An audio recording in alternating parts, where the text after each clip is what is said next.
Hi, it's Carly here again from Tribe. I want to do a little kind of sneaky Facebook Live before I gotta go pick my kids up in about 10 minutes. I wanted to follow up on the live I did yesterday where I talked about the importance of self-esteem and the danger of having esteem come from outside ourselves. And I talked about being esteemed based on our performance or on what other people think of us or on kind of our attributes or possessions that we have, and if we outsource our esteem to these external sources, then we create dependency on these external things, which essentially means that we don't have like this place of sovereignty in ourselves, because we're connected to our own innate sense of preciousness, and from that place having the freedom to express actually what's true to ourselves, not coming from this place of dependency. So I wanted to follow up on this, talking a little bit more about what is it to practice self-esteem, practice esteeming ourselves, which essentially means practicing loving ourselves, giving ourselves this kind of this place of self-esteem, connecting to our own internal sense of preciousness, such that we're not dependent on external sources to do this. And this is something that I just want to keep getting better and better at practicing myself, because it creates freedom and creative expression. So I think the first and most important thing about practicing self-love is really about listening to ourselves. It's about slowing down and being present with what's actually going on for us. And I think in our current day and age, which is like so super fast paced, there's like so many demands being thrown at us in kind of modern day life, that it can be really easy to kind of get lost in the speediness of all of that and then lose this place of self-connection. I think it's like vital to take time during the day to just like sit and be with ourselves, even if it's for small moments, and that sitting and being with myself is really, it's like feeling my body. It's like listening to the sensations that are going on in my body, and kind of in listening to those sensations, hearing what I'm feeling, and kind of listening to what my feelings are actually telling me. My sensations, there's like sometimes if I'm speedy, my sensations are kind of like vibrating really fast, and there's like a lot of energy in them, and it's almost like hard to hear what I'm feeling in that, and if I slow down, I can start to hear almost like my exhaustion, and hear some of where I might be in a little bit of pain from that forcing, and then if I stay still and keep listening to myself, I might start hearing the kind of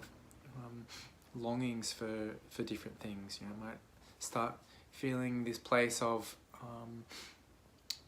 wanting to be vaster, be more reflective, and that then might have me starting to connect to more of my sense of my needs and desires from that place, which might be like around self-nurturing, wanting to have a bath or going for a walk, and it's only through this process of like listening to myself that I'm then gonna figure out what it is that I need and what my desires actually are, and it's like a really interesting thing to me that it's only actually through our feelings that we know what our needs and desires are. It's and then it's almost even just like a possibility where I'm feeling tired, so it's probably going to be good for me to give myself some rest. Or I'm feeling like a little bit confused. I probably need kind of some clarity, and it would be a good idea to actually do some journaling or just like really think about things a little bit. So taking that time to really listen to myself then is going to let me know how I can care for myself, how I can actually respond to what's going on for me with healthy choices. And then this is where I think self-love becomes kind of synonymous with like parenting ourselves. Like how do I relate to myself so that I'm going to look after myself effectively, and some of that might be responding to how I'm feeling and just giving myself some soothing self-talk, just like letting myself know that I love me, and it's okay that I'm like not getting things right, and it's okay that I feel a bit scared or a bit confused, and that I just need to like be with those things. And So just like as a healthy parent would respond to a child in any form of kind of distress, or it doesn't even have to be distress, it could be like a state of play, it responds to that, with, like a way of relating that's kind of in resonance and is aware of kind of what the needs might be in that situation. If I can respond to myself like that, then I'm going to be looking after myself well, and then this is where practicing self-love becomes really, really practical. So just like a few more little things I want to say. Got a few more minutes before school pick up. So first and foremost, this listening to ourselves, I think, is like the most important part of all of this. Then there's a kind of how I actually respond to myself from what I've heard, and some of that response, I think, self-talk is a important part of that, and that can start to look like affirmations. Like I can start to tell myself that I'm beautiful and I love myself and so on.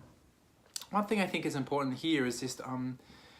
being in resonance with ourselves. Like I think quite often we can have self-talk, and it's like in saying that self-talk, there might be some kind of tightening. It's like I don't fully believe it or something like that. I might say to myself, hey Carly, you're beautiful, and a part of me might be like present to all the ways in which I like don't feel that, and then if I'm like in that process of listening to myself, then I can be responsive to that, and not kind of like force it, and actually like hear where there might be some dissonance in how I'm actually responding to myself and being in this process of relating to myself. I think there's also just an aspect of like in the practice of self-love, how we give ourselves like warmth, like there's like an emotional warmth to the quality of love, right? So can I project that sense of warmth to myself, and have kind of self-compassion, and I think self-compassion, there's I can't remember the lady, but there's a woman with a bunch of great talks around self-compassion, and she frames it quite a lot as like just having that sense of warmth to ourselves.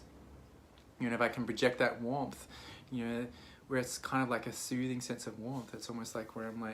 holding myself. And sometimes in self-love I might do this, like I might just put my hands on my body and just like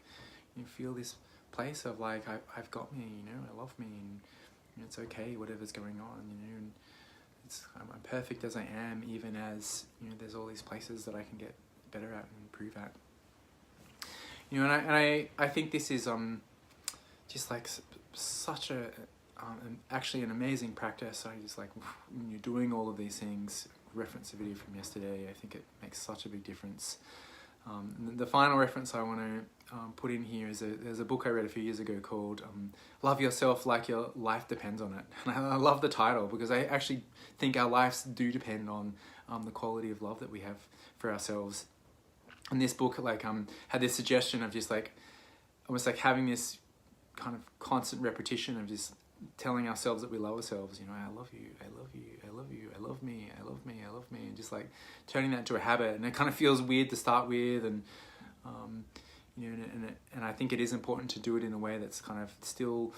acknowledges where we have imperfection, and we can have healthy shame about places that we want to get better at, but I can still love myself in those places. And this book I think articulates this quite well, and it's my experience too of like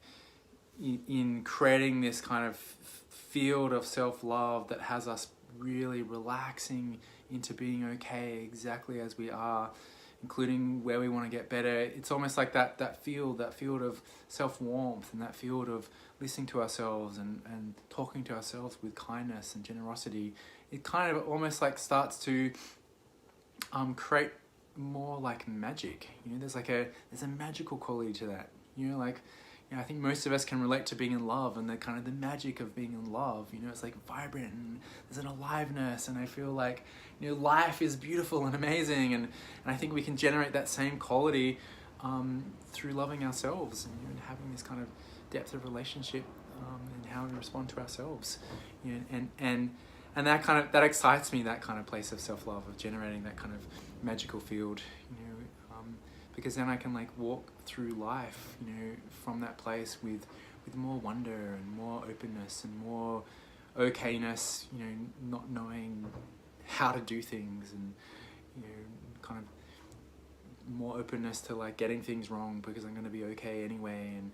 more openness to sharing myself vulnerably because, you know, if it doesn't land well with people, that's okay because I've still got myself. And you know, more just kind of willingness to dive into life generally, and not be so concerned about it all going wrong. And this to me is like such a beautiful place of power and creativity, and yeah, and I really want to keep kind of cultivating that for myself and the communities that I'm involved with. So I hope there's some kind of useful thoughts in here, and I'd love to hear what impacts you and any other